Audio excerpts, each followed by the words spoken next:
Bonjour et bienvenue à Vie de foi. Ici le pasteur Joel Spinks. C'est une joie pour moi d'être avec vous aujourd'hui pour une nouvelle série qui s'appelle Votre affermissement en leadership. On va parler de leadership tout au long de cette semaine et je crois que vous allez vraiment être aidés dans votre leadership. Peu importe le niveau de leadership que vous souhaitez avoir, ce que je vais vous partager cette semaine, vraiment, je crois que vous allez recevoir de l'aide très précieuse, vous allez être affermis et aussi que vous soyez dans le monde de l'Église, dans le ministère ou en affaires, vous avez votre propre entreprise. Les principes que je vais vous partager cette semaine peuvent vraiment vous aider dans toute votre vie à mettre vraiment une structure en place pour réussir dans la vie. Quand je parle de réussite, je parle en fait d'être obéissant à l'appel de Dieu sur votre vie. Nous avons tous reçu de Dieu un appel au leadership. Certaines personnes s'imaginent, non, je suis juste appelé à suivre. Bien oui, nous pouvons suivre quelqu'un, alléluia, on va suivre le Seigneur Jésus-Christ et on va suivre également des leaders dans nos ministères, dans nos entreprises. On est appelé aussi à se soumettre à des autorités. Amen, c'est vrai. Mais Dieu nous appelle aussi à avoir une influence. Donc, nous sommes tous appelés au leadership à un certain niveau. Donc, cette semaine, je crois vraiment la série va vous aider, peu importe le leadership que vous souhaitez avoir ou que vous avez aujourd'hui. On va commencer aujourd'hui en parlant de votre croissance dans le leadership. Ce qu'on veut faire, en fait, on veut viser la croissance personnelle dans notre leadership. Demain, on va voir comment on peut valoriser et maximiser notre temps. Mercredi, définissez votre culture ministérielle ou votre culture dans votre entreprise, peu importe, mais c'est important de définir notre culture. Jeudi, accueillez positivement le changement. Plusieurs personnes ont peur du changement. Bien là, je vais vous enseigner comment accueillir positivement le changement. Et finalement, vendredi, on va se décider afin d'avancer ensemble. Donc, c'est une série hyper importante, très importante pour chaque enfant de Dieu. Et avant d'aller dans notre sujet d'aujourd'hui, j'aimerais vous dire en fait qu'en 2016, le Seigneur m'a parlé, il m'a donné vraiment une vision pour une formation pratique qui s'appelle le Collège Intégrité. Donc, on peut mettre à l'écran déjà l'adresse du Collège Intégrité. C'est très, très simple. Vous allez sur collegeintégrité.com si vous souhaitez vous inscrire. C'est une formation tout à fait gratuite. En même temps, j'aimerais aussi qu'on puisse aller à la deuxième image pour vous expliquer un petit peu les modules ou les thèmes qu'on a abordés. Premièrement, on a l'introduction. Je vous partage la vision complète du Collège Intégrité. Ensuite, on parle de l'éthique ministérielle. Donc, ceci s'adresse vraiment aux leaders dans le monde du ministère. Dans notre troisième module, la promotion ministérielle. La rébellion, cette fois-ci avec le prophète Jérémie Sourdril. Dans notre cinquième module, votre entourage. Donc ici, je parle vraiment comment bien s'entourer et comment éviter certaines personnes dans notre entourage pour ne pas être limité dans notre progrès ministériel. Dans notre sixième module, le ministère médiatique. Donc c'est moi-même et le pasteur Michael Lebeau qui enseigne ce module-là. Le septième module avec la pasteur Annabelle Sourdril. Donc on va parler de la loyauté. Notre huitième module, la prédication, comment préparer un message de la parole de Dieu.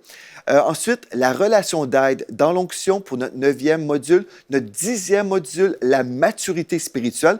On fait un retour sur ce qu'on a déjà vu jusqu'à présent pour nous évaluer nous-mêmes. Et onzième module, on parle des ordonnances et les cérémonies, donc les mariages, les funérailles, toutes ces bonnes choses-là.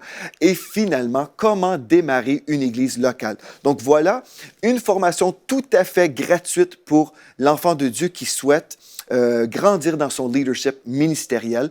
Donc, encore une fois, vous visitez le site web collegeintégrité.com et la seule chose que je demande, c'est l'accord, en fait, de votre autorité spirituelle. Donc, vous demandez à votre pasteur si il vous donne son accord pour cette formation-là. Pourquoi? Bien, c'est important pour nous de marcher dans l'intégrité et c'est pour ça qu'on a appelé, en fait, le collège Intégrité. C'est parce qu'on vise vraiment une formation ministérielle en leadership qui est vraiment démarquée par de l'intégrité. Donc, gloire à Dieu pour ça. Si vous dites, mais pourquoi c'est gratuit, Pasteur Joël? Bien, c'est gratuit parce que mon cœur, en fait, c'est d'aider le plus grand nombre moi, ce que je vise personnellement, c'est influencer des gens vers le bien pour que ceux qui ont des difficultés en ce moment dans leur ministère, bien qu'ils puissent apprendre des choses, grandir, corriger certaines choses, pour qu'on puisse voir vraiment le royaume de Dieu avancer dans la francophonie. Donc, gloire à Dieu pour ça. Et merci Seigneur pour sa fidélité. Donc aujourd'hui, on commence en parlant de la croissance dans notre leadership. Premièrement, j'aimerais vous lire un texte dans la parole de Dieu. Dans Luc chapitre 2 au verset 52, nous lisons « Jésus croissait en sagesse, en stature et en grâce devant Dieu et devant les hommes. » En fait, notre progrès devrait être évident de tous. Donc, on devrait premièrement se poser la question, est-ce qu'on devrait même viser la croissance? Bien, Jésus est notre modèle parfait en toutes choses. Donc, si Jésus croissait, nous devrions aussi croître dans notre appel, dans notre leadership ministériel ou dans notre leadership dans la vie en général. Pourquoi viser la croissance? Une très bonne question. Pourquoi viser la croissance? Bien, si je grandis en tant que leader, et tous ceux qui me suivent grandiront également. Mais l'inverse est vrai aussi. Si je suis stagnant dans mon leadership, bien, tous ceux qui me suivent sont aussi ralentis dans leur leadership, dans leur appel, dans leur ministère. Donc, c'est vraiment important. Si vous croyez que Dieu vous appelle au leadership, bien, vous devez prendre soin de votre propre leadership. Vous devez apprendre constamment sur comment vous améliorer dans l'exercice de votre ministère. Et là, on va se poser la question aussi, mais pourquoi ne pas viser la croissance? Certaines personnes pourraient dire, « Oh non, moi, ça ne m'intéresse pas. » Mais pourquoi pas? Pourquoi pas? Celui qui parle de croissance parle de changement. Et c'est parfois la raison pourquoi certaines personnes ne veulent pas étudier sur le leadership. On se dit, bien, je ne suis pas appelé au leadership, ou si je le suis, bien, j'ai peur un petit peu d'étudier parce que je réalise que je vais devoir me remettre en question. Mais en fait, la remise en question, c'est une bonne chose très, très saine parce que si on voit qu'il y a des failles dans notre vie, dans notre leadership, on peut corriger ces failles-là si on peut les identifier. Mais on doit aussi s'humilier pour se remettre en question parce que peut-être on va réaliser qu'on a besoin de changer. Mais gloire à Dieu parce que le Seigneur Jésus, encore une fois, est notre modèle parfait. Jésus s'est abaissé lui-même, il s'est humilié, il s'est rendu obéissant jusqu'à la mort de la croix. Donc, on peut aussi s'humilier dans notre vie chrétienne et dire, OK, Seigneur, je vais être un bon leader, je vais être un bon disciple du Seigneur Jésus-Christ, mais je veux aussi influencer pour le bien un grand nombre de personnes. Qu'est-ce que j'ai besoin de faire? C'est vraiment me regarder dans le miroir de la parole de Dieu et examiner ma vie. Est-ce que je porte suffisamment de fruits? On peut se réjouir de certains fruits et dire « Gloire à Dieu, merci Seigneur Dieu, parce que je porte beaucoup de fruits à tel niveau. » Mais si nous sommes honnêtes, on va peut-être voir aussi qu'à d'autres niveaux, il y a des choses qui doivent changer. Donc, si on peut les identifier, on peut ensuite corriger des choses avec l'aide de Dieu. Donc, deux questions. Pourquoi viser la croissance? Bien, parce que je vais influencer les gens. Pourquoi ne pas viser la croissance? Certaines personnes diront, bien, c'est parce que je ne veux pas changer. Mais en fait, c'est vraiment négatif pour nous et pour tous ceux qui sont sous notre leadership. Une leçon numéro 1 que j'aimerais vous partager aujourd'hui, c'est que si mon ministère ou mon entreprise va bien, gloire à Dieu. OK? Donc, si mon Église, mon ministère, mon entreprise, si les choses que je gère, si ces choses-là vont bien, je dois dire gloire à Dieu parce que Dieu est toujours digne de gloire et toute gloire doit retourner au Seigneur Jésus-Christ. Amen? Donc, si votre ministère va bien, dites gloire à Dieu. Ceci dit, si votre ministère ou votre entreprise ne va pas bien, ce que vous avez besoin de faire, c'est vous regarder dans le miroir parce que le problème n'est pas les circonstances autour de vous. Ce n'est pas une personne dans votre entourage. Ce n'est pas Dieu le problème, c'est toujours nous. OK? Je vais vous expliquer pourquoi. Donc, un leader véritable ne fait pas d'excuses. Des fois, les gens sont là et disent, bien, moi, j'ai tel problème dans mon Église, dans mon ministère, dans mon entreprise. Et là, on dit, bien, tu vois, c'est telle personne dans mon équipe. Cette personne-là me ralentit, elle n'est pas très efficace, elle est paresseuse, et puis voilà, c'est vraiment la source. Cette personne est la source de nos problèmes. OK, peut-être que c'est vrai, là. Mais dès que vous discernez que cette personne cause un problème dans l'entreprise, dans le ministère, dans l'Église, là, si vous êtes le responsable, si vous êtes le leader, vous devez adresser la situation. Si vous n'adressez pas la situation, vous êtes le problème parce que vous ne gérez pas ce que Dieu vous appelle à gérer. Et c'est vraiment important pour nous de réaliser ça aujourd'hui. Donc, un leader ne fait pas d'excuses. OK? On ne dit pas, ah, c'est la faute d'un tel, c'est à cause de Dieu. Dieu permet telle ou telle chose. C'est mon équipier qui ne travaille pas bien. Ou c'est le contexte de ma vie. J'habite dans une ville où c'est difficile. Par exemple, les gens ne viennent pas à l'église parce que nous sommes dans une ville avec peu de population. On comprend, il y a certaines réalités, mais dans ces réalités-là, on doit travailler pour résoudre les solutions. Mais si je remets la responsabilité à quelqu'un d'autre ou si je m'excuse, me disant, bien, il y a tel défi à cause de, bien, je ne suis plus responsable de mon ministère, je subis mon ministère et finalement, bien, je ne peux pas travailler à apporter des changements. Donc, je veux vraiment être un outil entre les mains de Dieu en tant que leader et changer des choses. Amen. Si je discerne qu'une personne est un problème dans l'équipe, je dois adresser la situation. Et des fois, les gens ont peur aussi des conflits. Mais un leader est responsable. Un leader est courageux et il va adresser les problèmes. Il va aussi confronter des personnes aux besoins, toujours dans l'amour, mais avec la révélation du Saint-Esprit. Et une des façons qu'on peut être dirigé par le Saint-Esprit dans notre gestion de problèmes ou de conflits, c'est en priant. Et le Saint-Esprit va vous inspirer les choses que vous devez dire ou ne pas dire. Il va vous donner des stratégies. C'est absolument merveilleux. Pour moi, dans mon leadership, c'est très important que je puisse avoir cette vie de prière constante et régulière. Pour moi, je consulte le Seigneur en tout temps parce qu'en tant que pasteur, dans mon cas, je suis pasteur, bien, la parole de Dieu nous dit que c'est Christ qui bâtit son Église. Donc, l'Église dont je suis pasteur, bien, c'est l'Église du Seigneur Jésus-Christ. Et moi, je suis redevable à Jésus-Christ. Donc, je vais passer du temps avec lui tous les jours pour entendre sa voix, pour savoir quoi faire, comment résoudre des problèmes. Dieu connaît toutes choses. Moi, je ne connais pas toutes choses, mais Dieu connaît toutes choses. Donc, il va me parler, il va me donner des paroles, oui, dans mon cœur, par le texte écrit. Il va m'accorder des rémas, des révélations à partir de la parole. Il peut me donner des paroles de connaissance, des songes, mais je me dispose pour recevoir de Dieu ce que j'ai besoin de recevoir pour bien gérer le ministère que Dieu m'a confié. Donc, c'est la même chose pour vous. Si vous êtes dans un commerce, soyez dépendant de Dieu pour recevoir de Dieu ses stratégies.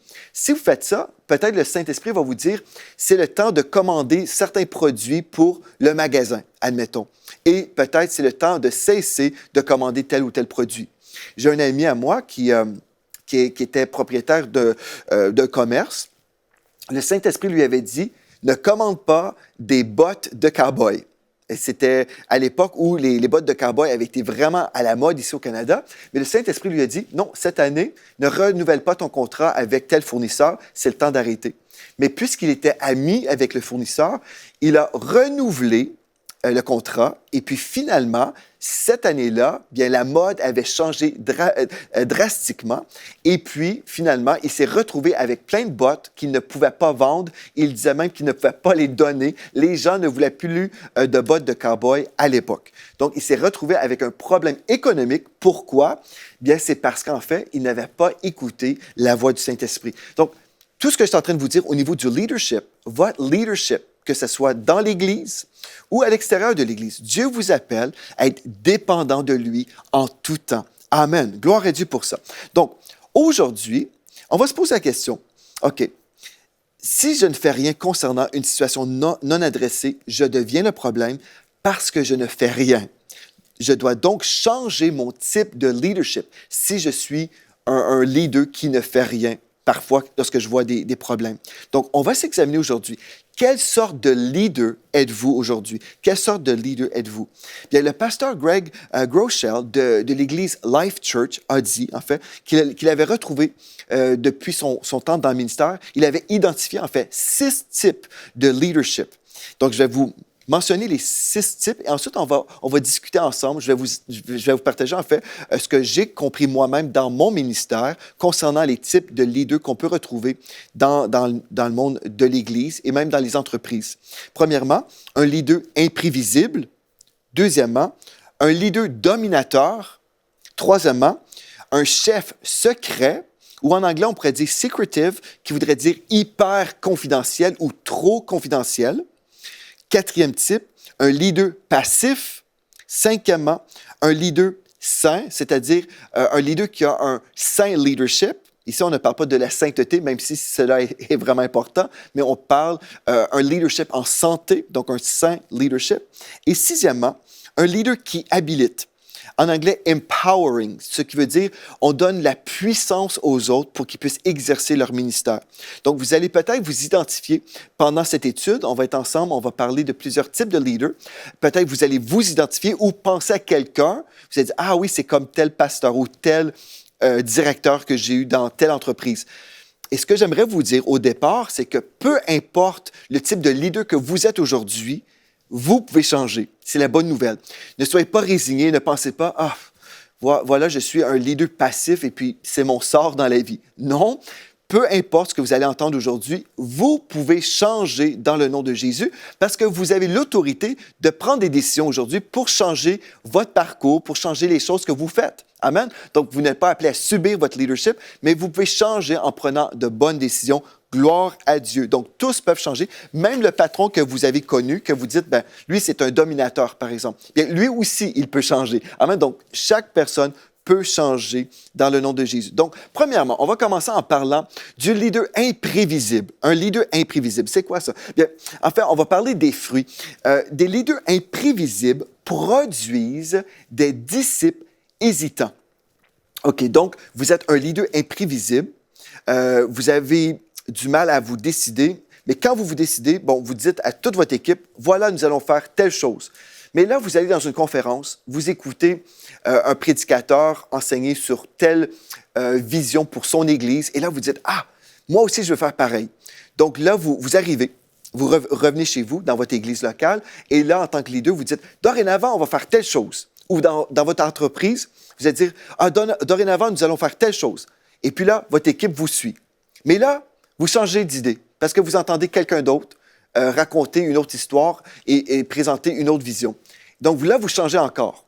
Donc, vos équipiers, les membres de votre équipe sont là et puis ils disent « Ah bien, je croyais qu'on devait faire telle chose, mais là, le leader vient de changer sa façon de voir ou sa façon de travailler. Donc, il y a un changement. » Bon, ça peut arriver, OK, on peut suivre un leader qui change d'idée, OK, c'est correct, ce n'est pas un péché de changer d'idée ou de changer une façon de travailler. Mais si c'est constant, OK, une fois c'est comme ceci, on va dans une autre conférence et on change encore notre façon de travailler, au final, il y a tellement de changements, bien ce leader devient un leader imprévisible.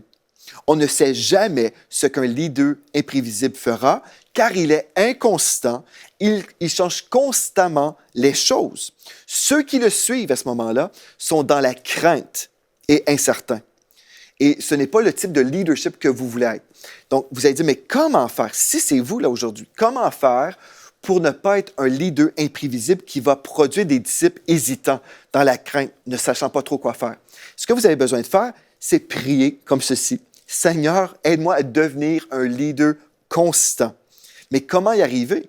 La seule façon que vous pouvez devenir un leader constant, c'est si vous prenez la décision de chercher Dieu pour vous-même, pour entendre la voix de Dieu, recevoir de Dieu des instructions, ne pas être précipité rapidement, ne pas annoncer des choses avant le temps quand vous êtes en réflexion. C'est bon de s'asseoir, prendre le temps, prier et laisser les idées qui vous viennent, bien vous laissez ces idées-là prendre une certaine maturité. Dieu va définir des choses, il va vous révéler des choses, il va préciser des choses. Et là, quand vous le savez, voilà la vision, elle est claire pour moi, j'ai une conviction que Dieu nous appelle à faire telle ou telle chose. C'est alors que vous pouvez parler avec votre équipe pour que votre équipe puisse adopter la vision et vous suivre.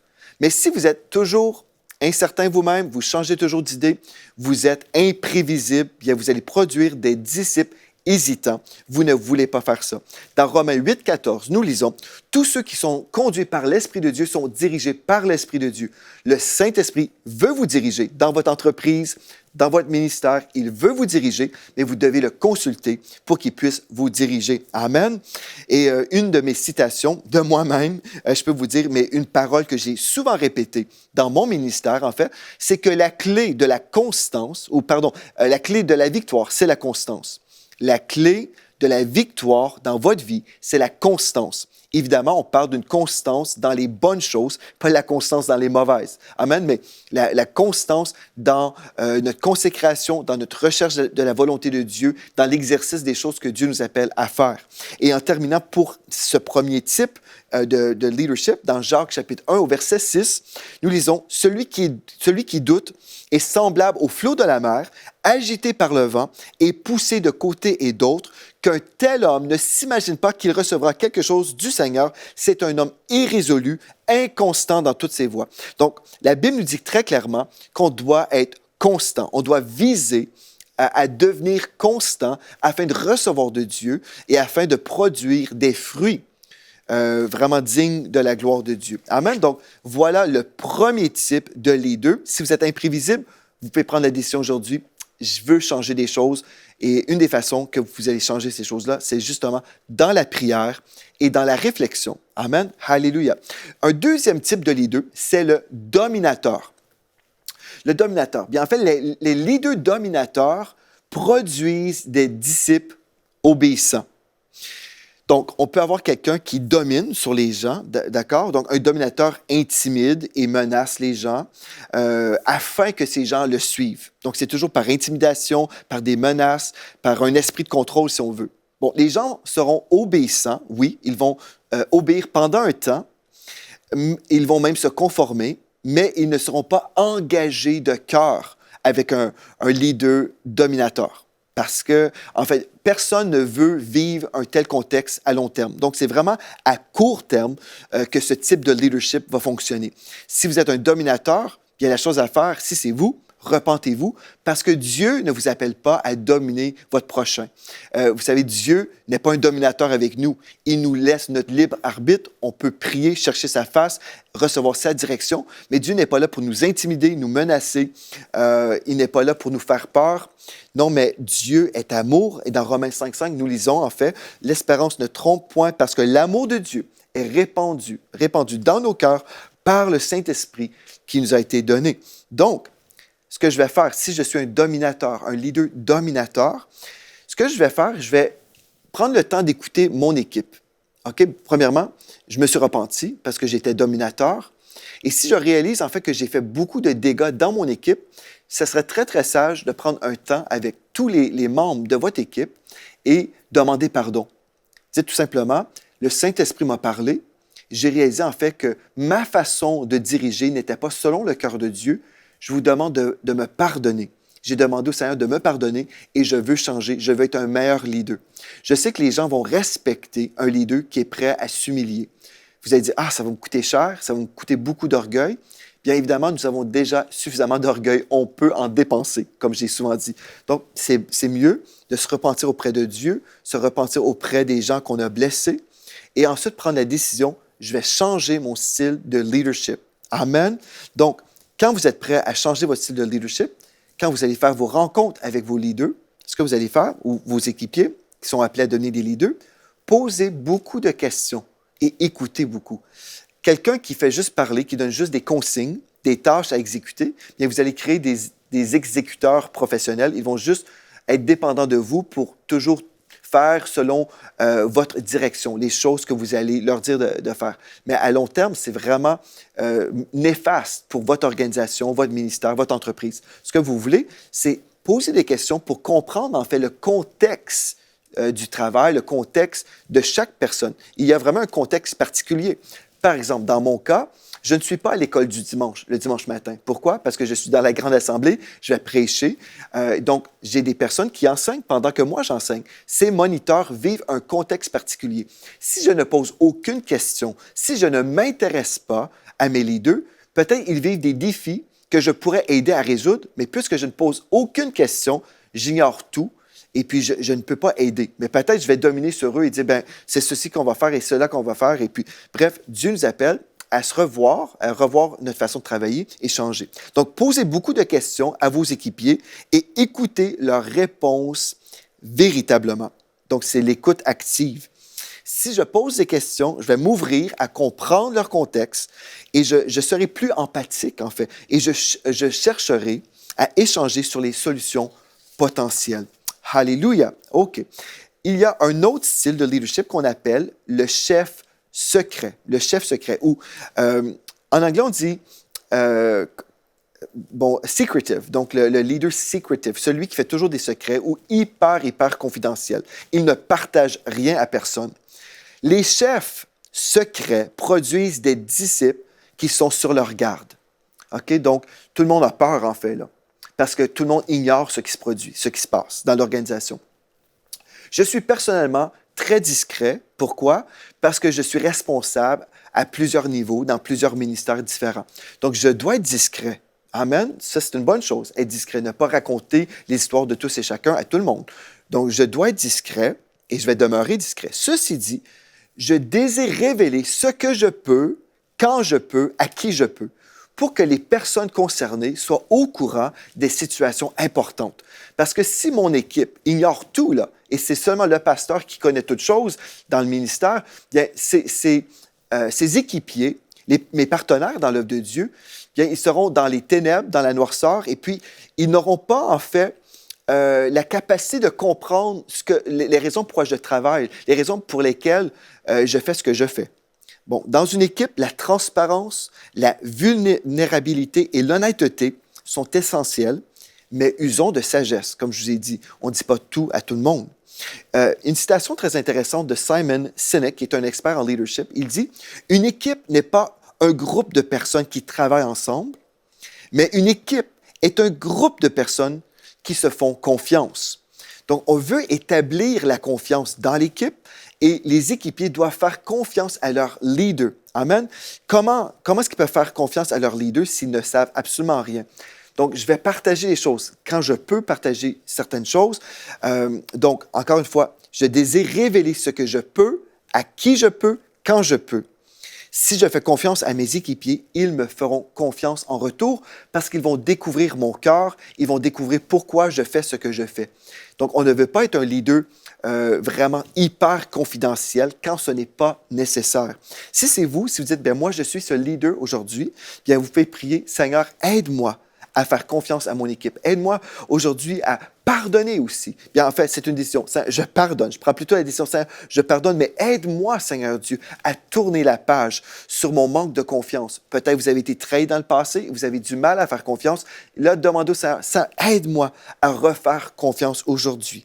Et la décision pratique que vous pouvez prendre aujourd'hui, c'est que commencez à partager à votre entourage, à vos équipiers, les choses que vous pouvez partager pour leur démontrer en fait que vous leur faites confiance. Amen. Alléluia. Donc demain, on va poursuivre, on va terminer sur les 6 types de leadership et on va poursuivre également sur comment grandir dans notre leadership. Donc, c'est un rendez-vous à ne pas manquer à l'émission Vie de foi. Je vais vous rappeler, si vous avez été béni par cette émission, vous pouvez m'écrire à videfoi@emcitv.com.